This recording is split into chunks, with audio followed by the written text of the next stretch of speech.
Bem-vindos ao nosso projeto que está a ser desenvolvido na Escola de Engenharia da Universidade do Minho e tem como cliente o Natural History Museum. A nossa equipa é composta pelo Diogo Peixoto, a Beatriz Lobato, o Bruno Lourenço, o Daniel Fernandes, o David Ferreira e o Gabriel Coelho. O projeto está a ser desenvolvido no curso Mestrado Integrado em Engenharia e Gestão de Sistemas de Informação, na Unidade Curricular Tecnologias de Suporte à Gestão, que faz parte do terceiro ano e do primeiro semestre e tem como objetivo a modelação e implementação de um sistema de Business Intelligence. Foi-nos proposta a realização de um projeto com o objetivo de resolver o problema da ausência de tecnologia de suporte à gestão do nosso cliente. Para o desenvolvimento deste projeto, foram planeadas 3 etapas. Primeiramente, utilizámos o Talent Data Quality de forma a conseguir ver as anomalias dos dados e definir estratégias de resolução dos mesmos.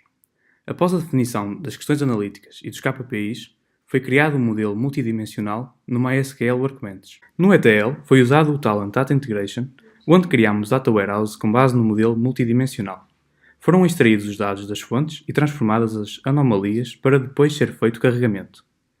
Por fim, criámos as vistas materializadas no MySQL Workbench, utilizadas para desenvolver as dashboards no Tableau. De seguida, iremos mostrar o trabalho desenvolvido para cada fonte de dados. Em relação aos indicadores e KPIs referentes às ocorrências, podemos observar nas tabelas apresentadas quais foram as nossas escolhas. Do lado esquerdo, temos os KPIs, dos quais destacamos, por exemplo, o número de registros dos cientistas por país e o número de descobertas por continente. No lado direito são apresentados os indicadores de negócio, provenientes das fontes de dados. Para esta fonte de dados, criamos um modelo composto por uma tabela de factos e 8 dimensões, onde agrupamos os atributos previamente escolhidos das fontes de dados. Em relação ao TL, primeiramente fazemos o carregamento de todas as 8 dimensões, lembrando que, para fazer o carregamento do calendário dia, temos que previamente ser feito o carregamento do calendário ano e calendário mês por esta ordem. Depois das dimensões estarem todas carregadas, podemos então correr a tabela de factos, como podemos observar. Nesta fase, usamos as dimensões previamente carregadas como inputs, assim como a fonte de dados original, onde fazemos as ligações necessárias no TMap. De seguida, fazemos as alterações e correções necessárias. Devido à enorme quantidade de dados, mostramos apenas parte do carregamento de uma dimensão, assim como da tabela de factos. A seguinte dashboard foi pensada para realçar as ocorrências ao longo dos respectivos anos, estando organizado por cores. Quanto mais escuro for a cor, mais ocorrências houve nesse ano. É possível reduzir o intervalo de anos em que queremos ver as ocorrências. Ao clicar num dos anos, no gráfico de baixo vai salientar os números de ocorrências ao longo dos meses. Esta dashboard foi dividida em 2 partes, sendo que a parte superior é referente às escalas de tempo geológico e a parte inferior aos grupos litosféricos mais relevantes. As escalas de tempo geológico foram divididas em 2 partes, a escala antiga e a mais recente, sendo que, clicando num dos botões, seguirá para o respectivo gráfico da mesma. De notar que, em ambas as dashboards, existe um botão para recuar para a dashboard anteriormente apresentada. Na dashboard agora apresentada, temos um mapa onde é possível ver a densidade de ocorrências existentes ao longo do globo inteiro. Quanto mais escuro for, mais denso é essa zona de descobertas. Esta dashboard tem uma característica interessante, isto é, se passarmos o rato por cima do mapa, conseguimos saber a data da descoberta, assim como as coordenadas. Nesta dashboard, conseguimos ver o número de ocorrências tanto por país como continente, fazendo esta uma distinção do número de ocorrências, avaliando como bad, reasonable e good. Esta diferença é de fácil percepção, pois são usadas cores para facilmente percebermos a diferença entre os países e continentes. Ao carregar num país, ou então num continente, somos levados a uma dashboard onde são apresentados detalhes sobre esse mesmo país ou continente que selecionamos, como espécies mais relevantes, reinos e famílias. Na fonte de dados dos museus estão apresentados dados referentes ao lucro e às receitas dos diversos museus situados nos Estados Unidos da América. Do lado esquerdo estão apresentados os KPIs utilizados para o desenvolvimento das dashboards, tais como o valor de lucro e o valor de despesa. No lado direito é possível visualizar os indicadores escolhidos pelo grupo, como por exemplo o lucro e a receita. Criamos um modelo dimensional para representar esta fonte de dados no Data Warehouse, que possui 2 dimensões, museus e calendário ano, e uma tabela de factos gestão museus. No ETL, antes de carregar a tabela de factos, é necessário carregar primeiro as dimensões. Para o calendário ano é gerado todos os anos desde 1600. Já para os museus, são carregados e tratados os dados dos museus, como por exemplo o nome comum e a região, de duas fontes de dados. Após o carregamento das dimensões, é carregada a tabela de factos onde fica guardados os indicadores e os IDs correspondentes às dimensões. A partir das dashboards criadas, conseguimos responder às questões analíticas e o target associado aos KPIs permite-nos saber, pelas cores, se determinado indicador é bom ou mau. Nesta dashboard são apresentados dois gráficos. No gráfico de cima é apresentado lucro, receita e despesa por cada tipo de museu, sendo possível verificar qual a região que tem maior ou menos valor de receita, lucro e despesa. No gráfico de baixo encontram-se as receitas, lucros e despesa por região, sendo possível também observar qual a região com maior ou menor lucro, receita e despesa.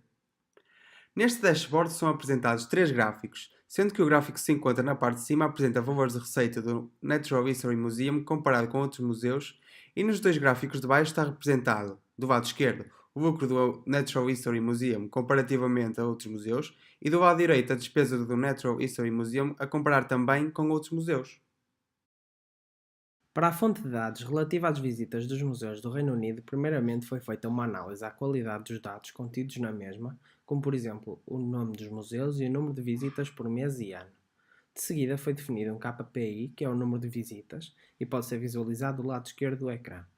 Como foi apenas definido um KPI, também só existe um indicador, que é também o número de visitas e está apresentado do lado direito do ecrã. Com base nos dados a que temos acesso, foi então desenvolvido um modelo dimensional que irá fazer parte do nosso Data Warehouse. Foram incluídas no modelo duas dimensões, museus e calendário ano, e uma tabela de factos, visitas. No processo de ETL foi então feito o tratamento das anomalias dos dados e carregadas as dimensões e posteriormente a tabela de factos. A primeira dimensão a ser carregada, o calendário mês, está relacionada com o calendário ano, que foi carregada com todos os anos a partir de 1600 e feita a ligação a todos os meses existentes. A segunda dimensão, com o nome museus, foi carregada com informações como nome, latitude, longitude, etc. Já a tabela de factos é composta pelos IDs das dimensões correspondentes e apenas um indicador, o número de visitas. Foram então desenvolvidas dashboards para a visualização dos dados. Na primeira dashboard é apresentado um gráfico onde o tamanho das circunferências é proporcional ao número de visitas do ano selecionado no filtro. Na segunda dashboard podem ser visualizados os números de visitas mensalmente e anualmente relativamente a cada museu, podendo ser visualizados vários museus em simultâneo. Depois foi desenvolvida outra dashboard, onde mais uma vez podem ser visualizados os valores da média de visitas anualmente e mensalmente, mas relativamente à região. O filtro permite selecionar quais as regiões que se pretendem visualizar. A terceira dashboard foi então desenvolvida com base no número médio de visitas mensalmente e anualmente em relação aos tipos de museus existentes. Pode selecionar quais os tipos de museus que se pretende visualizar através do filtro. Por último, pode-se visualizar um mapa onde estão presentes circunferências que são proporcionais ao número de visitas de uma determinada região no ano filtrado.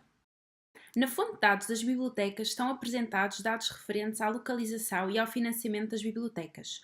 Do lado esquerdo estão representados os KPIs, como por exemplo o número de visitas por hora, receitas operacionais por visita, e do lado direito os indicadores, como por exemplo o salário dos funcionários e visitas das bibliotecas. Criamos um modelo dimensional para representar esta fonte de dados no Data Warehouse, que contém duas dimensões, calendário ano e bibliotecas, e uma tabela de factos, gestão bibliotecas.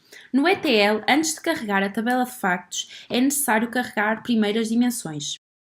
Para a dimensão bibliotecas, são carregados e tratados os dados das bibliotecas, como morada de cada biblioteca e código postal, entre outros.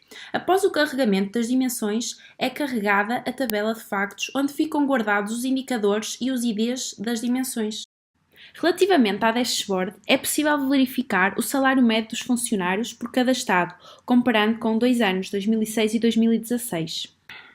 Relativamente a esta dashboard, está representado um mapa onde se podem verificar a localização das bibliotecas. No gráfico abaixo, é possível visualizar o número de bibliotecas que existem em cada estado. Nesta dashboard estão representadas as receitas de Estado por visitas e as receitas do Governo por visitas. No gráfico abaixo está representado, por Estado, a média das despesas, as médias das receitas por visita e as visitas por hora. Após a conclusão do projeto, a equipa de trabalho conclui que, como esperado, o processo de ETL é demorado e de enorme importância para um projeto de Business Intelligence, pois afeta todos os dados que irão ser depois utilizados. Por último, também conseguimos ter a percepção da dificuldade real em lidar com a fraca qualidade de dados existentes.